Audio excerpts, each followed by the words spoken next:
김명재님 질문 드립니다. 저 손가락 치료받는 병원 의사 선생님이 듀피트렌 구축으로 세네 번째 중수골 심한 강직으로 인해 추후 기능장애가 남을 가능성이 높다고 얘기했습니다. 근데 최근 사업장 가서 기존 일하던 그라인더 잡아왔는데 앞으로 중수골 강직 증상이 고정되면 그라인더 작업하기가 제한될 것 같은 느낌 심하게 받았습니다.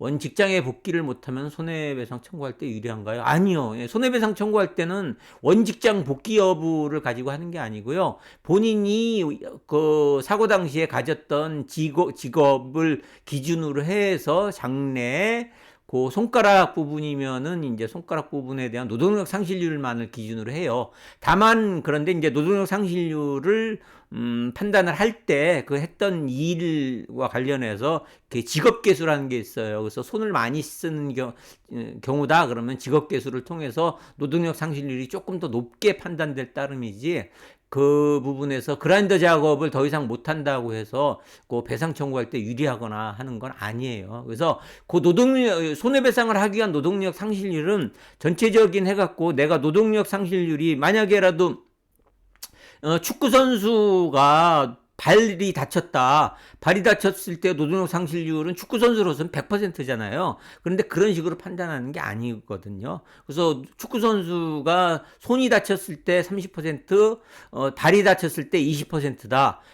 그런다고 했을 때 했으면은 그런 사람이 그런 축구 선수라도 손이 다쳤을 때는 역시 똑같이 다른 사람처럼 30%, 발 다쳤더라도 20%만 인정이 되는 거예요. 그래서 내가 축구 선수이기 때문에 발을 다쳤기 때문에 이거는 100%다라고 뭐 인정을 해달라고 해도 의미가 없어요. 그래서 그거는 그 노동능력 상실률이라고 하는 것은 그 장래 손해배상액을 청구하는 데 있어서 그 부분을 이제 어떤 수치화하기가 힘드니까 그 수치로서 이제 그냥 통계적으로 수치를 만들어 놓은 것일 따름이지, 그걸로 인해서 내가 손을 쓰는 직업이다라고 하는 거, 그거를 이제 이기 때문에 노동력 손해배상한테 할 때 더 그 부분을 더 강조하고 하지는 않습니다. 다만 이제 뭐 사무직의 경우와 이제 외부 이제 근로직의 경우, 이런 경우에 이제 노동력 상실률 판단을 할 때 다만 이제 그 사고 당시에 직종을 봐서 그 부분에 대해서 만약에 같은 손을 다쳤더라도 뭐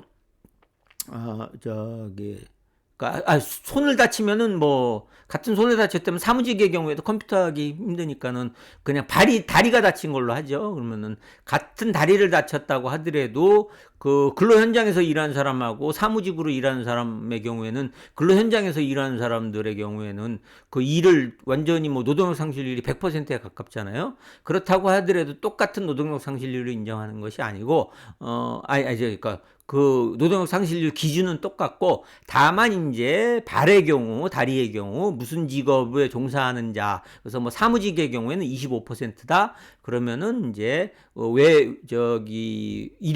노동직 그런 뭐 그 외부에서 뭐 공장에서 뭐 이런 데서 외부에서 일하는 사람, 이런 거 발을 많이 쓰는 사람, 이런 경우에는 뭐 30%까지는 아니고 뭐 32%, 3% 이런 식으로 해서 직업계수라는 걸 사용을 합니다. 그 정도 알고 계시면 될 것 같아요. 예.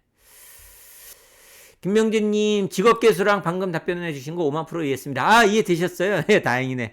예, 그래서 그러니까 내가 다리가 다쳤다고 해서, 축구선수가 다리 다쳤다고 해서 100% 노동력 상실률 이렇게 하진 않는데, 그래도 뭐 2%, 3%, 많으면 뭐 10% 차이까지, 뭐, 그 좀 심한 경우에는 이렇게 뭐 1, 20% 차이까지도 인정을 합니다. 그래서 그 후유장애 진단서 발급을 받으실 때 그 평소에 하던 일, 그래서 직업계수를 할 수 있도록 그거를 좀 강조를 하셔야 돼요. 그럼 직업계수 적용을 맞춰서 하니까. 그래서 그게 여러 가지가 있어요. 어떤 직업에 이제 각 직업계수당에 해당되는 직종들이 있어요. 근데 그것도 또 옛날 거라 무슨 화물차 운전수 뭐라 그러더라고. 그다음에 화물기차의 석탄수 막 이런 거 있잖아요. 옛날에 화물기차 갈 때 석탄 막 넣었던 사람 막 설탕 떼고 갔잖아요. 그거 막 옛날에 만들었던 거라 막 기준에 보면은 그런 것들이 막 있어요. 그래서 그거를 현대에 맞게 고쳐야 된다. 그래서 무슨 저기 뭐 배달 저기도 이제 택배 기사 막 이런 식으로 해갖고 놓아야 되는데 그게 우리나라에서 만든 게 아니고 이게 저기 뭐예요? 이게 아마 맥브라이드라는 사람이 만든 걸 거예요. 옛날에 하여튼 뭐 미국에서 한 백몇 년 전에 한 백몇 년 전인가요? 하여튼 몇십 년 정확하게 모르겠네. 하여튼 그 기준을 갖고 아직까지 하고 해서 직업계수상에 나와 있는 그 직업대 유형들도 보면은 참 예, 현대에는 전혀 뭐 저기 이제 저기 남아있지도 않은 직업들이 많이 남아있긴 해요. 그래서 그거를 이제 현대적으로 이렇게 바꿔야 된다고 하는데 그거를 누가 나서서 해야 되는데 이게 나서서 하기가 쉽지 않아요. 그래서 우리나라도 그걸 맞춰갖고